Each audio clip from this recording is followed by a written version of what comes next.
Okay, എന്താണ് വിശേഷം V S Sanoj? അല്ല, ഈ പാരഡി പാട്ട് കേസായതുകൊണ്ട് സേതുവിൻ്റെ അഭിപ്രായം എന്താണ് മൊത്തത്തിൽ? അയ്യോ, അത് എനിക്കതിൽ വലിയ അഭിപ്രായമൊന്നുമില്ല വി എസ് സനോജ്. അതൊക്കെ നിലനിൽക്കുമോ എന്ന കാര്യത്തിൽ സംശയമാണ്. പിന്നെ മാത്രമല്ല, പാരഡി പാട്ട് ഇപ്പം ഇത് ആദ്യത്തെ ഒരു സംഭവം അല്ലല്ലോ, ഇതിന് മുൻപും ഉണ്ടായിട്ടുണ്ടല്ലോ. അതെ അതെ, മാത്രമല്ല ഈ നമ്മൾ ആവിഷ്കാര സ്വാതന്ത്ര്യത്തിൻ്റെ പേരിൽ IFFK സിനിമ തടഞ്ഞതിനെ വിമർശിക്കുന്ന CPM പാരഡിക്ക് എതിരായി ഒരു ജില്ലാ കമ്മിറ്റി പരാതി കൊടുക്കുന്നു എന്ന് പറയുന്നതിനകത്തൊരു വൈരുദ്ധ്യമുണ്ട്. മാത്രമല്ല, സേതുവൊക്കെ പാടുന്ന പാട്ടിൻ്റെ ഈണം വെച്ച് നോക്കിയാൽ ആ സംഗീത സംവിധായകർ കേസ് കൊടുക്കേണ്ടതല്ലേ? നമുക്ക് പത്രവിശേഷങ്ങൾ നോക്കാം വി എസ് സനോജ്. അതെ അതെ അതെ അതെ, തീർച്ചയായിട്ടും. അപ്പോൾ അതുകൊണ്ട് ഇത് പാരഡി കേസാണ് ഇന്നത്തെ ഏറ്റവും പ്രധാനപ്പെട്ട വാർത്ത. അത് തന്നെ വലിയ തലക്കെട്ടിൽ അല്ലെങ്കിൽ വലിയ പ്രാധാന്യത്തോടു കൂടെ എല്ലാ പത്രങ്ങളും നൽകിയിരിക്കുന്നു. പാരഡി കേസായി എന്നാണ് മലയാള മനോരമയുടെ തലക്കെട്ട്, അല്ലെങ്കിൽ മെയിൻ സ്റ്റോറി തന്നെ അതാണ്. ശബരിമല സ്വർണ്ണക്കൊള്ള ഗാനത്തിനെതിരെ നടപടി, ഗാനരചയിതാവും ഗായകനുമടക്കം 3 പേർക്കെതിരെ കേസ്, പ്രചരിപ്പിച്ചവർക്കെതിരെയും കേസെടുക്കും. അതിൽ പല കാര്യങ്ങൾ പറയുന്നുണ്ട്. ഒന്ന്, കരുണാകരൻ്റെ കാലത്ത്, K കരുണാകരൻ നമ്മുടെ മുൻ മുഖ്യമന്ത്രിയുടെ കാലത്ത് ഏറ്റവും അധികം എനിക്ക് തോന്നുന്നത് പാരഡി ഇത്തരം കാര്യങ്ങളിൽ ഏറ്റവും അധികം വിമർശിക്കപ്പെടുകയോ ട്രോൾ ഉണ്ടാവുകയോ ഒക്കെ ചെയ്തിട്ടുള്ള ഒരാൾ K കരുണാകരനായിരിക്കും. ധാരാളം ഈ രീതിയിലുള്ള പാട്ടുകളും ഒക്കെ വന്നിട്ടുണ്ട്. അപ്പോൾ അതുകൊണ്ട് തന്നെ ഇക്കാര്യം VD സതീശൻ പ്രതിപക്ഷ നേതാവ് ഉന്നയിക്കുകയും ചെയ്തിരിക്കുന്നു. അത് പേരെടുത്ത് പറഞ്ഞുകൊണ്ട് തന്നെ അത് അവർ പ്രത്യേകമായ ഒരു ബ്ലർബായി നൽകിയിരിക്കുന്നു. 1-ാം പേജിൽ മലയാള മനോരമ ഈ കാര്യത്തിൽ ഈ പോറ്റിയെ കയറ്റി എന്നുള്ള പാരഡി ഗാനം അയ്യപ്പ ഭക്തി ഗാനത്തെ അവഹേളിക്കുന്നതാണെന്നുള്ള ഒരു പരാതി സംബന്ധിച്ച് വരികയും അതിനെ സൈബർ പോലീസ് കേസെടുത്തു എന്നാണ് ആ വാർത്തയിലുള്ളത്. ഇത് എല്ലാ പത്രങ്ങളും വലിയ പ്രാധാന്യത്തിൽ നൽകിയിരിക്കുന്നു. കേസ് പാട്ടും പാടി ജയിച്ചതിന് എന്നാണ് മാതൃഭൂമി 1-ാം പേജിൽ നൽകിയിരിക്കുന്നത്. മതവികാരം വ്രണപ്പെടുത്തിയിട്ടില്ല എന്ന് അതിൽ മുതിർന്ന അല്ലെങ്കിൽ വളരെ നിയമവിദഗ്ധനായിട്ടുള്ള അഡ്വക്കേറ്റ് MR അഭിലാഷിൻ്റെ, സുപ്രീം കോടതിയിൽ അഭിഭാഷകനായിട്ടുള്ള MR അഭിലാഷ് പറഞ്ഞ അദ്ദേഹത്തിൻ്റെ അഭിപ്രായം കൂടെ അതിനകത്ത് ചേർത്തിട്ടുണ്ട്. കാരണം ഇത് നിലനിൽക്കുന്ന ഒരു കേസല്ല എന്നുള്ള തരത്തിലേക്ക്. പക്ഷേ രാഷ്ട്രീയമായി പറയുന്നത് പോലെ ഈ മതവികാരം വ്രണപ്പെട്ടു എന്ന് പറയുന്നത് നിസ്സാര കാര്യങ്ങളുടെ പേരിൽ ഇതേ വാദം ഉന്നയിച്ച് രാജ്യത്ത് നിരവധി കേസുകൾ ഉണ്ടാവുകയും നിരവധി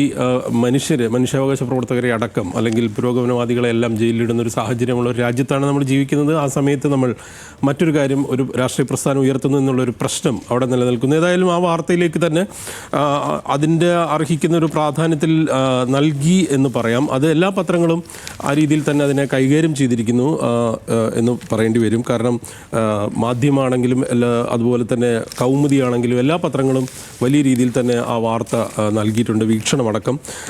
മന്ത്രിയെ പയ്യപ്പോ അന്ന് ആസ്വദിച്ച ലീഡർ എന്ന് പറഞ്ഞുകൊണ്ട് കേരള കൗമുദി 1-ാം പേജിൽ അത് വലിയ രസകരമായൊരു സ്റ്റോറിയായിട്ട് കൊടുത്തിരിക്കുന്നു. പാരഡി പാട്ടിൽ കേസെടുത്തു, കേസുമില്ല വഴക്കുമില്ല എന്ന് പറഞ്ഞുകൊണ്ട് ഒരു കാർട്ടൂൺ സഹിതം കൗമുദി ഒരു പ്രധാനപ്പെട്ട കാര്യമായി നൽകിയിരിക്കുന്നു. ഒപ്പം ചന്ദ്രികയുടെ തലക്കെട്ടും CPMന് പാട്ട് പേടി എന്നാണ് ചന്ദ്രിക ആ തലക്കെട്ടിൽ കൊടുത്തിരിക്കുന്നത്. പോറ്റി പാരഡി എന്നാണ് മാധ്യമം നൽകിയിരിക്കുന്ന തലക്കെട്ട്.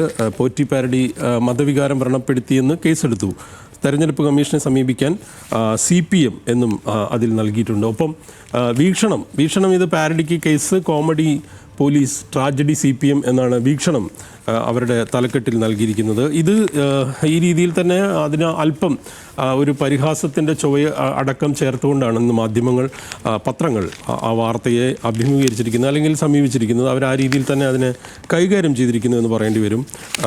മറ്റൊരു പ്രധാനപ്പെട്ട കാര്യം എന്ന് പറയുന്നത് ഈ CPMലെ, അതായത് VC നിയമന കാര്യത്തിൽ മുഖ്യമന്ത്രി ആ കാര്യത്തിൽ വൈസ് ചാൻസലർ നിയമനത്തിൽ ഗവർണറുമായി ഒരു ഒത്തുതീർപ്പുണ്ടാക്കിയെന്ന തരത്തിലേക്ക് ഉള്ള ഒരു സാഹചര്യം നിലനിൽക്കുന്നു. അതിനെ സംബന്ധിക്കുന്ന വാർത്തയിലേക്കും വലിയ പ്രാധാന്യത്തോടുകൂടെ പത്രങ്ങൾ നൽകിയിരിക്കുന്നു എന്ന് പറയേണ്ടി വരും. അത് CPMൽ ഭിന്നത എന്ന മാതൃഭൂമി 1-ാം പേജിൽ നൽകിയിരിക്കുന്നു.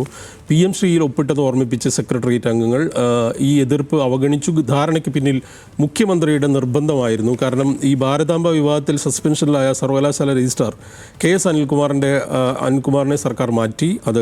ആ തീരുമാനം സംബന്ധിച്ചും അതിൽ ചേർത്തിരിക്കുന്നു എന്നുള്ളതാണ്. മാധ്യമം 1-ാം പേജിൽ ഈ വാർത്ത പ്രാധാന്യത്തോടുകൂടെ നൽകിയിരിക്കുന്നു. പിണറായിക്കെതിരെ പാർട്ടിയിൽ എതിർസ്വരം എന്നാണ് അവർ പറയുന്നത്.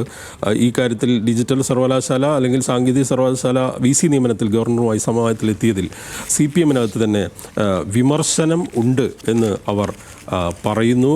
അത് ഉൾപേജിലടക്കം അതിൻ്റെ മറ്റ് വിശദാംശങ്ങൾ കൊടുത്തിരിക്കുന്നു. കേരളയിലെ ഭാരതാംബ യുദ്ധം രജിസ്ട്രാറെ ബലികൊടുത്ത് CPM അവസാനിപ്പിച്ചുവെന്ന് മാധ്യമം അവരുടെ 10ാം പേജിൽ നൽകിയ വാർത്തയിൽ പറയുന്നുണ്ട്. അപ്പം സുപ്രഭാതം ഇത് സംബന്ധിച്ച് കൊടുത്തിരിക്കുന്നു. സുപ്രഭാതം നൽകിയിരിക്കുന്നത്, അതായത് ഭാരതാംബ വിവാദത്തിലും മുട്ടുമടക്കി സർക്കാർ എന്നാണ് സുപ്രഭാതത്തിൻ്റെ തലക്കെട്ട്.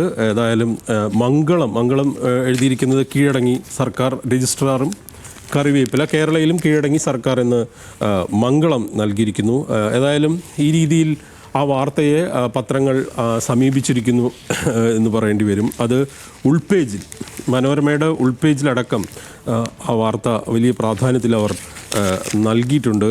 അപ്പോൾ ഇത് സംബന്ധിച്ച് വലിയ രാഷ്ട്രീയ വിവാദം ഉണ്ടാവുകയും വലിയ വിമർശനങ്ങൾ നേരിടേണ്ടി വരുന്നൊരു സാഹചര്യം കൂടെ വരുന്നു. VC നിയമനത്തിലെ ഒത്തുതീർപ്പിന് പിന്നാലെ രജിസ്ട്രാറുടെ കാര്യത്തിൽ വിട്ടുവീഴ്ച എന്ന ഗവർണർക്ക് വഴങ്ങി വീണ്ടും എന്ന് മലയാള മനോരമ 9ാം പേജിൽ ആ കാർട്ടൂൺ സഹിതം തന്നെ നൽകിയിരിക്കുന്നു. ഭൂമിയിൽ സന്മനസ്സുള്ളവർക്ക് സമാധാനം എന്നുള്ള കാർട്ടൂൺ കൂടെ ചേർത്തുകൊണ്ട് നൽകിയിരിക്കുന്നു. മംഗളത്തിൻ്റെ 1ാം പേജിലേക്ക് വന്നാൽ ശബരിമലയുമായി ബന്ധപ്പെട്ട വാർത്ത കാണാം.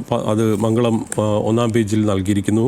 ശബരിമല സ്വർണ്ണക്കൊള്ളയിൽ ദേവസ്വം മുൻ അഡ്മിനിസ്ട്രേറ്റീവ് ഓഫീസർ ശ്രീകുമാർ അറസ്റ്റിൽ എന്നുള്ള വാർത്തയാണ്. ആ വാർത്തയുടെ അതിൻ്റെ ഭാഗമായി തന്നെ, അല്ലെങ്കിൽ ആ വാർത്തയിൽ തന്നെ നിന്നുകൊണ്ട് ജന്മഭൂമി 1ാം പേജിൽ ശബരിമല സ്വർണ്ണക്കൊള്ള കേസ്, സ്വർണ്ണക്കൊള്ളയിൽ കട്ടളപ്പാളി കേസ് രേഖകൾ മുക്കി എന്ന് ജന്മഭൂമി പറയുന്നു. അപ്പം എത്യോപ്യയിലെ പരമോന്നത ബഹുമതി നരേന്ദ്രമോദിക്ക് നൽകിയ വാർത്തയും ഇന്ന് ജന്മഭൂമി ഒരു പ്രാധാന്യത്തോടു കൂടെ നൽകിയിരിക്കുന്നു. കൗമുദിയിൽ ഇന്ന് കണ്ട ഒരു കൗതുകകരമായൊരു വാർത്തയും ഒപ്പം വളരെ ഒരു ഗുരുതരമായ വീഴ്ച എന്ന് പറയാവുന്നൊരു വാർത്ത, പണം വാങ്ങി പരോൾ എന്ന് പറഞ്ഞ ജയിൽ DIG വിനോദിനെതിരെ വിജിലൻസ് കേസ് എന്നുള്ളൊരു വാർത്തയാണ്. ഗൂഗിൾ പേയിലും ഭാര്യയുടെ അക്കൗണ്ടിലുമായി 1.25 ലക്ഷം വാങ്ങി അദ്ദേഹം ജയിൽ DIG എന്നുള്ള വാർത്ത കൗമുദി ഇന്ന് 1ാം പേജിൽ നൽകിയിട്ടുണ്ട്. വീക്ഷണം ആ വാർത്ത ഒരു നല്ല രീതിയിലുള്ളൊരു ഹെഡിങ്ങോടുകൂടെ കളങ്കക്കാവൽ എന്ന് കൊടുത്തുകൊണ്ട്, കളങ്കാവലിൻ്റെ ഫോണ്ടിൽ കൊടുത്തുകൊണ്ട് പരോളിന് കൈക്കൂലി, ജയിൽ DIG MK വിനോദ് കുമാറിനെതിരെ കേസ് എന്ന് നൽകിയിരിക്കുന്നു. ദേശാഭിമാനിയിലേക്ക് വന്ന ദേശാഭിമാനി 1ാം പേജിൽ വളരെ പ്രധാനപ്പെട്ട വാർത്തയാണ്. അതായത് പ്രക്ഷോഭത്തിലേക്ക് രാജ്യം, തൊഴിലുറപ്പ് വധത്തിനെതിരെ 22-ന് രാജ്യവ്യാപക സമരം എന്ന് പറഞ്ഞിരിക്കുന്നു. ഗ്രാമീണ ജനത ഇത് പൊറുക്കില്ല, ലോക്സഭയിൽ ആഞ്ഞടിച്ച് പ്രതിപക്ഷം എന്നുള്ള വാർത്ത ദേശാഭിമാനി ഒരു പ്രാധാന്യത്തോടു കൂടെ നൽകിയിരിക്കുന്നു. ഒപ്പം സിറാജിൻ്റെ 1ാം പേജിലും ഈ ആണവ മേഖല സ്വകാര്യ കമ്പനികൾക്ക് ലോക്സഭ കടന്നു എന്നുള്ള വാർത്ത സിറാജിൻ്റെ 1ാം പേജിൽ നൽകിയിട്ടുണ്ട്. ദേശാഭിമാനി മറ്റൊരു വാർത്ത കൂടെ നൽകിയിരിക്കുന്നത്, അത് രാഹുൽ ഗാന്ധി ജർമ്മനി സന്ദർശിച്ച വാർത്തയാണ്. അതിൽ അദ്ദേഹം BMW അവരുടെ ഫാക്ടറി സന്ദർശിച്ച കാര്യം അതിനകത്ത് ചേർത്തിരിക്കുന്നു.